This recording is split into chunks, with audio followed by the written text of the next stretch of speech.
Ja, hallo. Es gibt sehr viele Sachen hier in Köln, die kennt man meist nur vom Namen her. Ja, okay, am Dom war wahrscheinlich schon jeder, aber wer kennt denn zum Beispiel die Himmelssäule? Wer kennt denn zum Beispiel das Brauhaus in der Salzias? Und darüber hinaus, wer kennt denn die Geschichte dazu? Und das ist das, was wir in unserer Serie Monumente, Kultur und Personen Ihnen näher bringen wollen.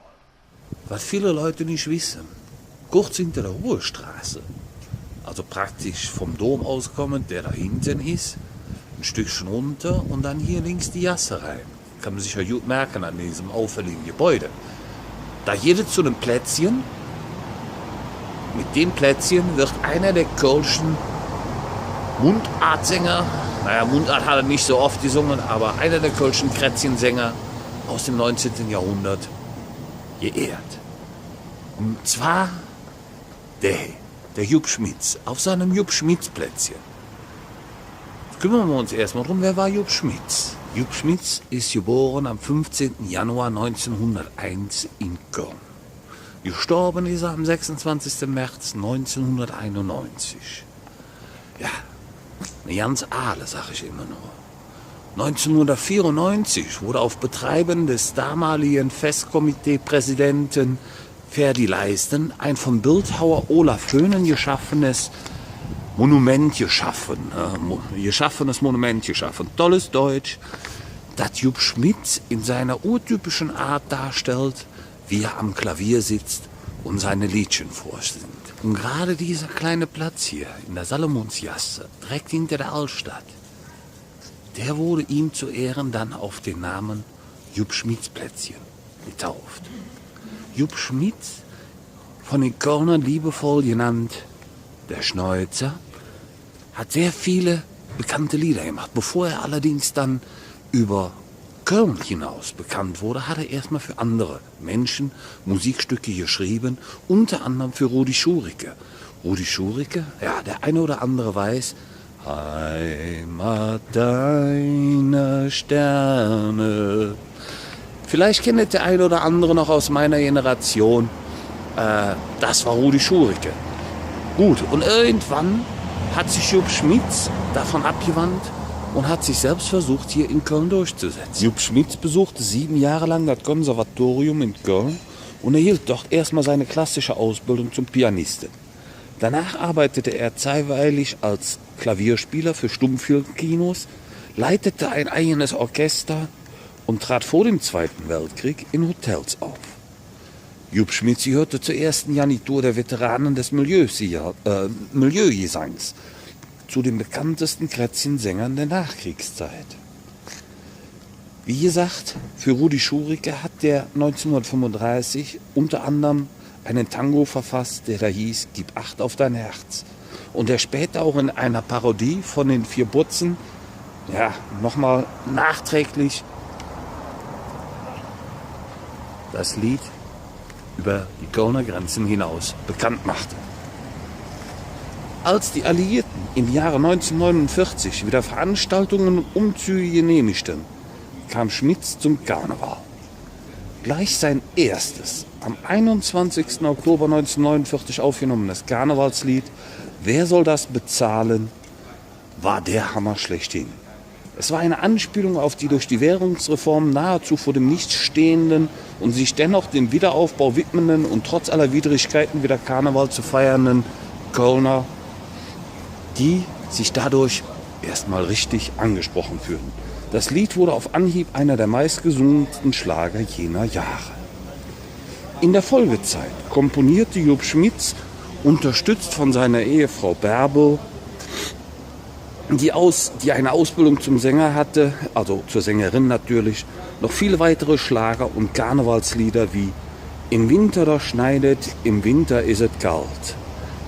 Es ist noch Suppe da und ich glaube, das bekannteste Lied von allen, am Aschermittwoch ist alles vorbei. Wie es so ist, hat jede Karriere ihre Höhen und ihre Tiefen.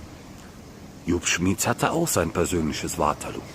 Und zwar in der Session 1962, als er es wagte, bei der Prinzenproklamation in Lederhosen, anstatt in geschniegelt und geschnaggelt im Anzug auf die Bühne zu treten, sich an ein Klavier zu setzen und das Lied zu singen, der Hirtenknabe von St. Kathrein. Kennt fast keiner mehr. Aber diese Blamage hat ihn mehr oder weniger dann später auch zu seiner Feuertaufe verholfen. Und zwar in diesem Jahr, als er das in Lederhose gemacht hat, ist er gnadenlos ausgebuht worden. Man hat ihn vorgeworfen, das ganze Thema Prinzenproklamation nicht ernst zu nehmen. Im Folgejahr hat er es genau andersrum gemacht. Und zwar ist er da aufgetreten im Anzug, hatte aber den Text des Liedes so weit verformt, dass er dann nur sang, der Hirtenknabe von St. Kathrein. Der denkt noch heute an Köln am Rhein. Er sang seine Lieder, da pfiffen die Brüder. Drum singt er heute nur noch in St. Kathrein. Viele einschlägige Karnevalslieder, die auch heute noch zum Repertoire der 5. Jahreszeit gehören, stammen aus der Feder oder wurden von dem Mann mit dem markanten Schnäuzer vorgetragen. Dazu begleitete er sich immer selber am Klavier. Wir kommen alle in den Himmel. Ja, das war auch eines der Lieder, die aus seiner Feder stammte.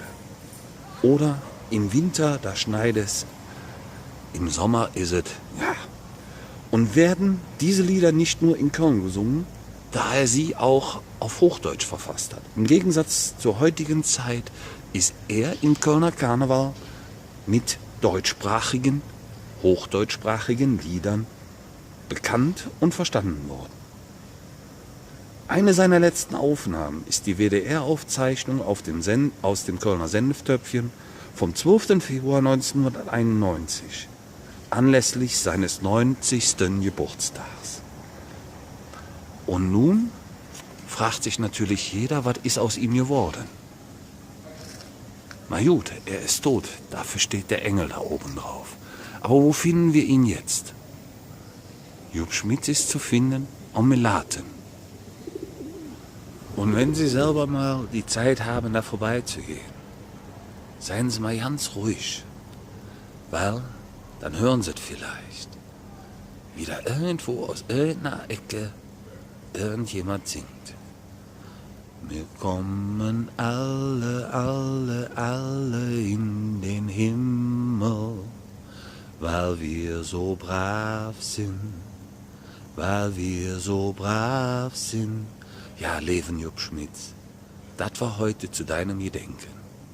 Und jetzt weiß jeder Bescheid, wo du herkommst, was du gemacht hast und was du für uns Kölner bedeutest.